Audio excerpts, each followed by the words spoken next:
दोस्तों welcome back to my YouTube channel R K instruction पर आपका स्वागत है। दोस्तों आज हम कक्षा 9 के चैप्टर 7 में क्वेश्चन नंबर 3 करेंगे। ठीक है, तो आइए क्वेश्चन को पढ़ते हैं। तो क्वेश्चन में क्या दे रखा है? तो क्वेश्चन में दे रखा एक रेखाखंड ए बी, ठीक है, यानी कि ये एक रेखाखंड है, ए बी एक रेखाखंड है। ठीक है, ए बी रेखाखंड पर ए डी और बी सी दो बराबर लंब रेखाखंड हैं। यानी कि ये हमारी ए बी एक रेखाखंड है। ठीक है, इस पर हमारे ए डी और बी सी क्या है? दो लंब है, क्या है? बराबर है। ठीक है, दो लंब आपस में बराबर है, ये इसके बराबर है। ठीक है, और आगे दे रखा देखिए आकृति 7.18 में, यानी कि ये, और दर्शाइए कि सी डी रेखाखंड ए बी को समद्विभाजित करती है। यानी कि सी डी ये रेखाखंड, सी डी ये वाली रेखाखंड और ए बी रेखाखंड को समद्विभाजित करती है। ठीक है, ए बी ये वाली रेखाखंड जो है सी डी ए बी को दो बराबर भागों में बांटती है। ए ओ और ओ बी दो बराबर भागों में बांटती है। हमें यह सिद्ध करना है इस प्रश्न में। तो आइए इस प्रश्न का हल करते हैं। ठीक है दोस्तों, तो इस प्रश्न का हल करते हैं हम। तो हल है, तो पहले लेंगे हम जो दे रखा है। ठीक है, जो दिया है इस प्रश्न में हमें दिया है जो ये ए डी जो ए बी पर दो लंब है, सॉरी, ठीक है, समान लंब है ए डी और बी सी। तो ए डी बराबर बी सी, ठीक है, और दूसरा दे रखा है हमें एंगल। ठीक है, ये एंगल सी बी ओ, ठीक है, और डी ए ओ ये राइट एंगल है। ठीक है, यानी कि समकोण है। ठीक है, समकोण एंगल है। तो यहाँ पर लिख लेंगे एंगल सी बी ओ, यानी कि सी ओ बी बराबर है एंगल डी ए ओ के। ठीक है, डी ए ओ के बराबर है, यानी कि ये वाला एंगल इस वाले एंगल के बराबर है, क्योंकि दोनों 90 डिग्री के एंगल हैं, इसलिए ये इक्वल हैं आपस में। ठीक है, तो ये हमें दो चीज़ें देख रही हैं और हमें क्या दर्शाना है? तो सिद्ध करना है,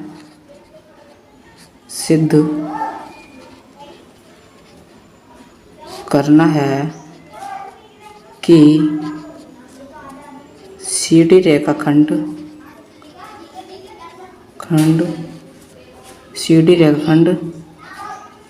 ए बी को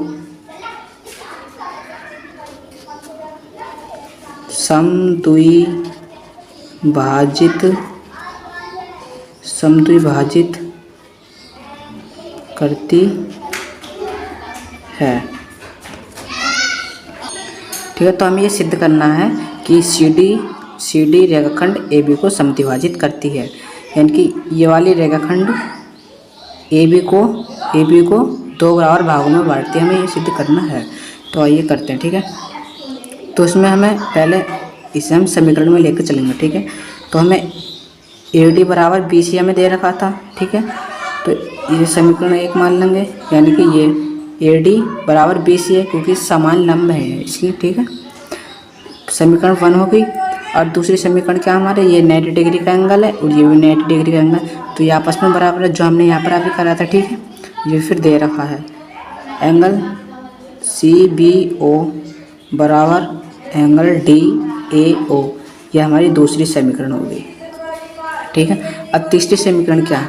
तीसरी समीकरण है दोस्तों, देखिए ध्यान से, ये एंगल, ये वाला एंगल और ये एंगल बी ओ सी और ए ओ डी, क्या है? ये एंगल आपस में बराबर है, क्योंकि ये शीर्षाभिमुख एंगल है। ठीक है, ये शीर्षाभिमुख कोण है। ठीक है, ये शीर्षाभिमुख कोण है, इसलिए ये आपस में बराबर होंगे। ठीक है, तो इसे लिखते हैं एंगल बी ओ सी बराबर है एंगल डी ओ ए के, समीकरण 3। यहाँ पर लिख देंगे हम शीर्षाभिमुख कोण, शीर्षाभिमुख, ठीक है। यहाँ पे लिख देंगे शीर्षाभिमुख कोण, शीर्षाभिमुख कोण है,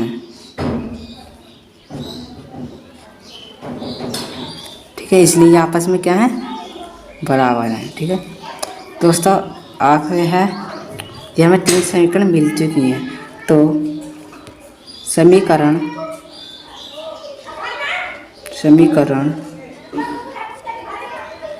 1, 2 व 3 से, ठीक है, समीकरण 1 व 3 से जो ये त्रिभुज है, त्रिभुज, ये वाला एक त्रिभुज और ये वाला त्रिभुज क्या है, हमारे सर्वांग समता है, ठीक है। तो त्रिभुज PCO सर्वांग समता है त्रिभुज ADO के।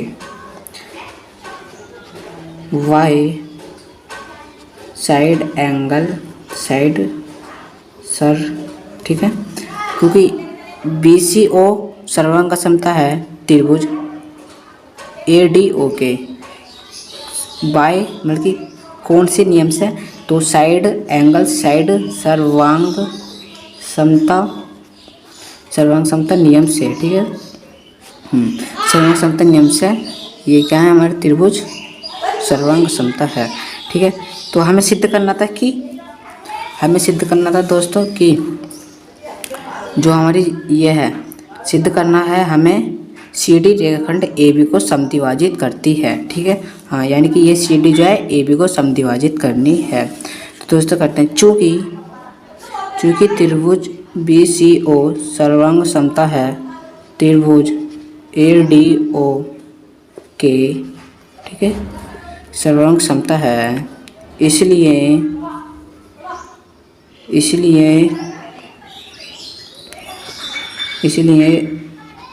AO बराबर OB, ठीक है, बाय CPCT, ठीक है। इसलिए चूँकि त्रिभुज BCO सर्वांग समता है त्रिभुज ABO के, इसलिए जो AO है हमारी, ठीक है, ये इस वाले त्रिभुज में AO बराबर होगी OB के, क्योंकि ये वाला त्रिभुज इसका सर्वांग समता है तो ये वाली साइड भी इक्वल होंगी इसके, ठीक है। तो ये वाली दोनों साइड हो गया हमारे बराबर है। तो हमें इससे क्या सिद्ध होता है, अतः, ठीक है। अब देखिए दोस्तों, AO और OB क्या है, आपस में बराबर है। तो ये CD जो है, CD रेखाखंड जो है, ये AB को बराबर भागों में बांटती है, यानी समद्विभाजित करती है। तो यहाँ पर लिख देंगे हम, ठीक है, यहाँ पर हम लिख दिया AO बराबर OB बाय CPCT, ठीक है। तो यहाँ पर लिख देंगे, अतः रेखाखंड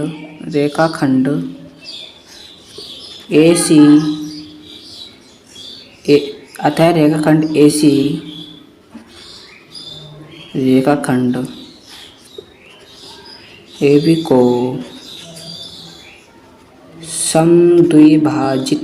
समद्विभाजित करती है, ठीक है, करती है। तो इस प्रकार से हमने इसका सॉल्यूशन कर लिया, ठीक है। तो ये हमारा आंसर होगा, ठीक है। इस प्रकार से हमने उसे सिद्ध करा है कि किस तरीके से वो AC रेखाखंड जो है AB को समद्विभाजित करती है। तो दोस्तों वेलकम बैक, ठीक है।